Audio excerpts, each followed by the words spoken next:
महाराष्ट्राच्या या विधानसभा निवडणुकीचं एक मोठं वैशिष्ट्य म्हणजे राज्यातील दोन मोठ्या प्रमुख विरोधी पक्षाच्या प्रमुखांवरती पंतप्रधान नरेंद्र मोदी आणि केंद्रीय गृहमंत्री अमित शाह यांनी टीका न करणं। नरेंद्र मोदी आणि अमित शाह यांच्या महाराष्ट्रात आतापर्यंत अनेक प्रचार सभा झाल्यात, मात्र या प्रचार सभांमधून शरद पवार आणि उद्धव ठाकरे या दोघांवरती देखील टीका करण्यात आलेली नाही। शरद पवारांच्या नावाचा तर उच्चार देखील करणं टाळलं जातंय, तर उद्धव ठाकरे यांच्या नावाचा अगदी ओझरता उल्लेख काही सभांमधून या दोघांकडून करण्यात आलाय, मात्र कुठेही विखारी टीका या दोघांवरती करण्यात आलेली नाही। खरं तर पंतप्रधान नरेंद्र मोदी आणि केंद्रीय गृहमंत्री अमित शाह हे विरोधकांना घणाघाती टीका करून त्यांचं मनोबल खच्ची करण्यासाठी म्हणून ओळखले जातात। अतिशय टोकाची टीका या दोघांकडून सातत्याने त्यांच्या राजकीय विरोधकांवरती होत आलेली आपण पाहिली आहे।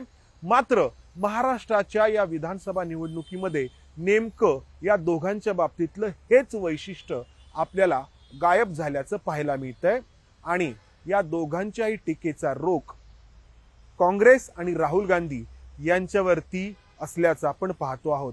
कारण अगदी स्पष्ट आहे, लोकसभा निवडणुकीमध्ये भारतीय जनता पक्षाला आलेला अनुभव, महाराष्ट्रात शिवसेना आणि त्यानंतर राष्ट्रवादी काँग्रेस हे दोन पक्ष फुटले आणि त्यानंतर या दोन्ही पक्षांचे जे प्रमुख आहेत अनुक्रमे उद्धव ठाकरे आणि शरद पवार यांच्यासाठी सहानुभूती निर्माण झाली आणि लोकसभा निवडणुकीच्या प्रचारादरम्यान या दोन्ही नेत्यांवरती टीका करून भारतीय जनता पक्षाने त्या सहानुभूतीमध्ये आणखी भर टाकली, ही सहानुभूती आणखी वाढवली। हे आपण निकालामध्ये त्याचं प्रतिबिंब पडल्याचं पाहिलं आणि त्यामुळं भारतीय जनता पक्षाकडून या विधानसभा निवडणुकीच्या प्रचारामध्ये या दोघांवरती देखील टीका करणं टाळलं जातंय।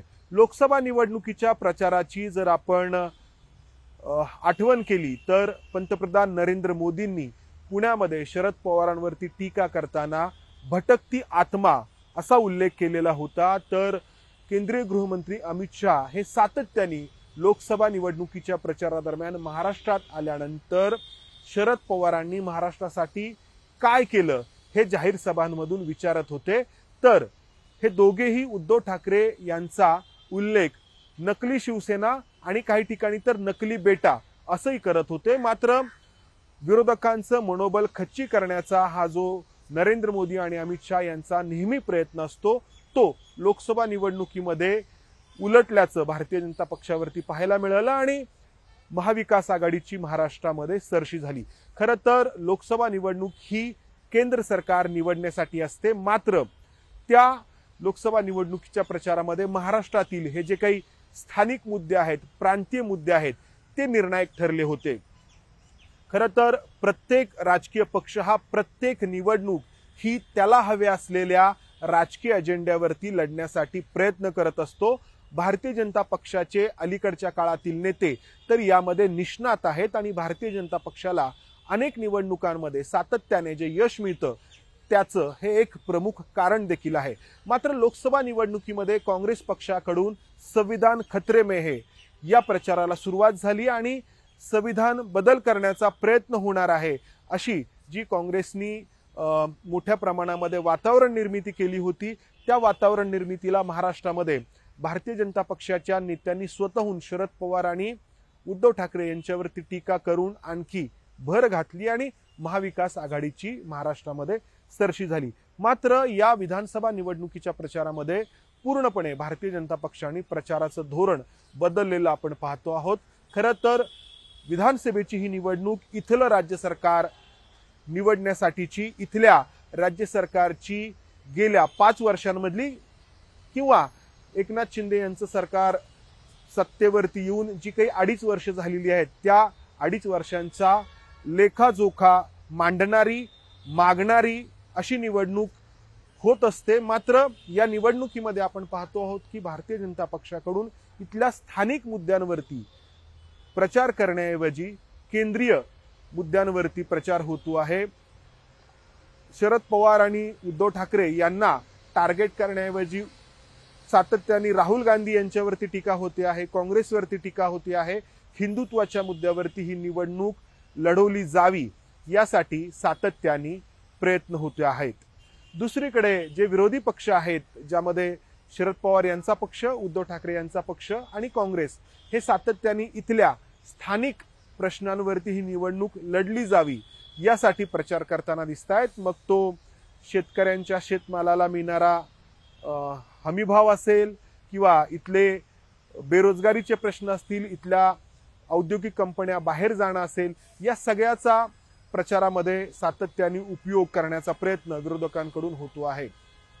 भारतीय जनता पक्षाने हे जे काही धोरण अवलंबलंय त्याचं दुसरं महत्त्वाचं कारण आहे ते म्हणजे सातत्याने विरोधकांकडून भारतीय जनता पक्षाच्या महाराष्ट्राचं राजकारण हे गुजराती नेत्यांकडून कंट्रोल केलं जातंय. सातत्याने महाराष्ट्र हा गुजराती नेते चालवतायत असा जो प्रचार केला जातोय, तर त्याला देखील शह देण्याचा प्रयत्न म्हणून ही निवडणूक हिंदुत्वाच्या मुद्द्यावरती लढवण्याचा प्रयत्न होतो आहे.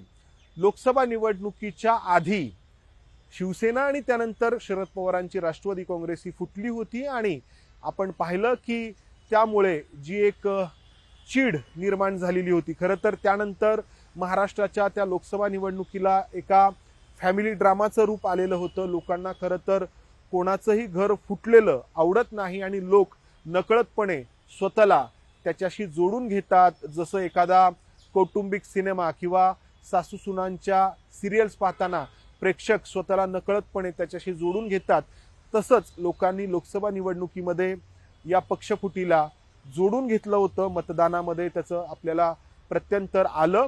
मात्र या लोकसभा निवडणुकीमध्ये होऊ नये हे पुन्हा एकदा यासाठी भारतीय जनता पक्षाकडून तो मुद्दाच निवडणुकीच्या प्रचारामध्ये आणला जात नाहीये. आणि दुसरीकडे मी म्हटलं तसं विरोधक हे इथल्या स्थानिक प्रश्नांवरती ही निवडणूक लढण्याचा प्रयत्न करतायत. लोकांची, जनमानसाची स्मरणशक्ती ही अल्पकालीन असते असं म्हटलं जातं. शॉर्ट मेमरी असते क्राऊडची असं म्हटलं जातं आणि त्याचा उपयोग राजकीय पक्ष हे सातत्याने करत असतात. त्या आधारेच आपलं राजकारण पुढे रेटण्याचा राजकीय पक्षांचा प्रयत्न असतो.